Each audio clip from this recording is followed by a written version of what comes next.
Bonjour à toutes et à tous, dernier jour de CIMI et je suis avec Emmanuel Lognaud, président de Quartus.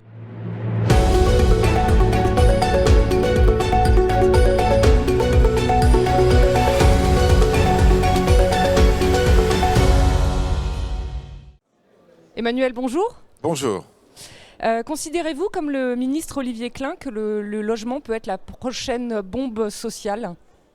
Alors, on a eu l'occasion de se voir tous lors du Conseil national de la refondation, donc avec un volet qui a été ouvert sur le logement. D'abord, la première chose positive, c'est qu'on a le sentiment que le gouvernement est en train de prendre la mesure et l'ampleur du problème. Et je dois avouer, d'abord que c'était bien de se retrouver tous autour du sujet, de mettre le sujet au milieu, d'ailleurs, dans un format que j'ai trouvé très intéressant, parce qu'on avait des tribunes qui faisaient face, un peu à l'anglaise, comme ça. Et du coup, c'était assez sympa, parce qu'on pouvait s'interpeller les uns les autres. Et finalement, il y avait quelques promoteurs, il y avait le monde social qui était représenté, il y avait des élus, des ministres, le gouvernement. Et c'était bien de pouvoir confronter en fait ce qu'on vit au quotidien. Et de voir finalement les tensions qui existent chez les uns et chez les autres. Et je dois dire que le ministre, moi je le sens très sur le sujet, très conscient des problèmes et très envie de faire avancer le sujet. Bombe sociale, si vous voulez, déjà c'est bien de parler de social, parce qu'on parle beaucoup d'écologie et on a tendance à opposer finalement l'écologie au sujet social. Oui, il y a une certaine souffrance autour de cette question du logement. Les gens ont du mal à cohabiter. Il y a quand même 4 millions de mal logés en France. Il y a eu des témoignages de gens qui étaient dans la précarité, qui sont venus nous expliquer tout simplement leur quotidien, leur confrontation à cette question du logement. Il y avait la Fondation Abbé Pierre aussi qui est venue témoigner. Oui, moi je pense qu'on est dans une situation qui est extrêmement sérieuse, puisque on a dû faire face depuis plusieurs années à une crise de l'offre. Si on prend le logement neuf, depuis que je bosse, c'est la première fois que je vois l'offre qui a pratiquement diminué de moitié. On est passé de 130 000 logements à environ 70 000 logements. Et vient s'ajouter à cette crise de l'offre une crise de la demande, avec une inflation qui va être durable, des taux d'intérêt qui ont augmenté, qui ont désolvabilisé une partie de la clientèle, le taux d'usure qui vient les empêcher, pour certains, d'avoir accès au concours bancaire, et puis une crise de confiance avec un espèce de spectre de la récession qui fait qu'aujourd'hui, non seulement l'offre est faible, mais la demande est faible.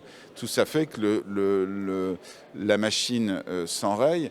Moi, j'oublie pas quand même que les promoteurs sont les premiers producteurs de logements sociaux, et que si la machine s'enraye, c'est tout le système qui s'enraye. Et donc c'est bien que l'État ait pris conscience de ça, et on est en train de travailler. Il y a eu des groupes de travail qui ont été montés. On est en train d'essayer de travailler pour faire des propositions extrêmement concrètes, de façon à relancer la construction en France. Et justement, pour désamorcer en fait cette bombe sociale, comment construire plus vite et plus ?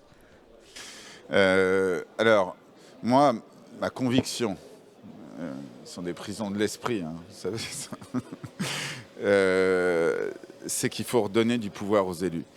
Il faut arrêter de taper sur les élus en disant c'est de leur faute si on ne construit pas. Il faut leur donner véritablement du pouvoir. Aujourd'hui, en zone tendue, si vous voulez, le problème c'est qu'un élu il n'y a plus de corrélation avec la disparition de la taxe d'habitation entre la recette et la dépense. Quelqu'un qui vient s'installer pour qui on construit un logement, il a des ordures ménagères qu'il faut nettoyer, qu'il faut enlever. Enfin, il coûte à la collectivité. Et face à ça, l'élu n'a pas de vision sur sa recette future. Donc déjà, il faut réussir à les encourager financièrement de manière à ce que ce ne soit pas pénalisé par ce sujet.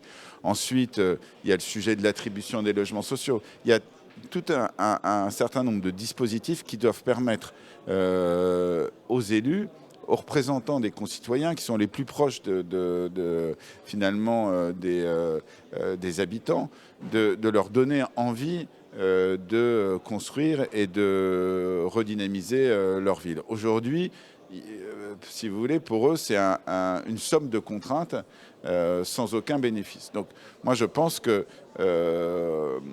une façon de relancer la construction, ça passe par donner envie aux élus. Après ça, il y a des dispositifs fiscaux qui effectivement devraient permettre de, par exemple, libérer le foncier avec, en France, plus vous gardez le foncier longtemps, moins vous payez d'impôts. Il faudrait qu'il y ait une espèce de flat tax qui permette, quel que soit le moment où vous décidez de vendre votre foncier, il y a une taxe unique qui s'impose à vous, de manière à encourager plutôt les gens à céder le foncier rapidement. Ensuite, moi, je pense aussi que nous, on a une responsabilité, nous, les opérateurs de la ville. Et s'il y a un désamour de la ville, il faut aussi comprendre que il y a peut-être aussi des raisons à cela qui nous appartiennent. Est-ce que l'esthétique des constructions qu'on a réalisées, est-ce que la prise en compte de la nature dans nos projets, est-ce qu'elle a été suffisante? Je pense qu'il faut réussir à conjuguer, et c'est pas facile, le durable, on l'a dit, mais aussi l'économique, l'abordable, et aussi l'esthétique urbaine. La nécessaire transition écologique oriente massivement les acteurs de l'immobilier vers la construction en bois. Est-ce que c'est sans risque, ce mouvement massif? Alors, j'avoue que là-dessus, non, c'est pas sans risque. C'est pas sans risque à plusieurs titres. C'est pas sans risque sur le plan économique parce que effectivement vous avez une filière qui n'est pas organisée pour supporter ce qui va se passer, puisque la RE 2020 finalement va faire converger vers un matériau quasiment unique qui va être le bois.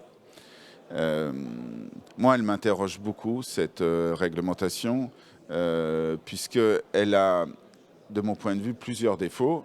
Le premier défaut, c'est d'avoir aligné les durées de vie des bâtiments, de toutes les durées de vie, à 50 ans. Et du coup, c'est à l'aune de ça qu'on juge la matérialité. Si je fais un parallèle avec ce qui a été fait précédemment, on ne construirait plus, par exemple, les bâtiments haussmanniens, parce que c'est des bâtiments, il y a une corrélation entre le poids d'un bâtiment et son poids carbone. Et les bâtiments haussmanniens sont des bâtiments lourds qui ont un poids carbone important, et donc on ne les construirait plus, alors qu'ils n'ont pas eu 50 ans, ils ont eu 150 et ils auront encore 150 ans. Et à l'inverse, on construirait les bâtiments des années 70 qui étaient plus légers, sauf que ceux-là, on les a dézingués assez rapidement. Et vous savez comme moi que la démolition-reconstruction, c'est ce qu'il y a de pire pour le bilan carbone. Et donc, cette RE, elle a l'inconvénient de ne pas prendre en compte un élément important qui est la réversibilité, l'évolutivité des bâtiments, par exemple. Ensuite... Autre point de vigilance peut-être Oui, sur le bois, le bois et la RE aussi n'assure pas, parle très peu en fait du confort d'été. Or, le bois n'a pas d'inertie. Et donc le bois ne va pas assurer le confort d'été. Donc de toute façon, il va falloir trouver des systèmes qui permettent d'amener du confort à ce matériau. puis, il y a le sujet des pompiers qui nous demandent de plus en plus d'encapsuler ces bâtiments. Donc moi, je suis vigilant à ça. Et puis, il y a aussi le sujet de l'esthétique urbaine dont on vient de parler, qui risque de, finalement, avec le bois, de faire converger vers une esthétique avec de l'ossature en façade, des balcons rapportés, une esthétique un peu uniforme. Et vous savez que pour moi, la beauté de la ville, donner du beau, c'est en recevoir en échange. Bah écoutez, ça va être le mot de la fin, le beau. Voilà, merci Emmanuel pour cet échange. Merci beaucoup. Merci à vous. Merci à vous de nous avoir suivis et à très bientôt sur le plateau de BITV.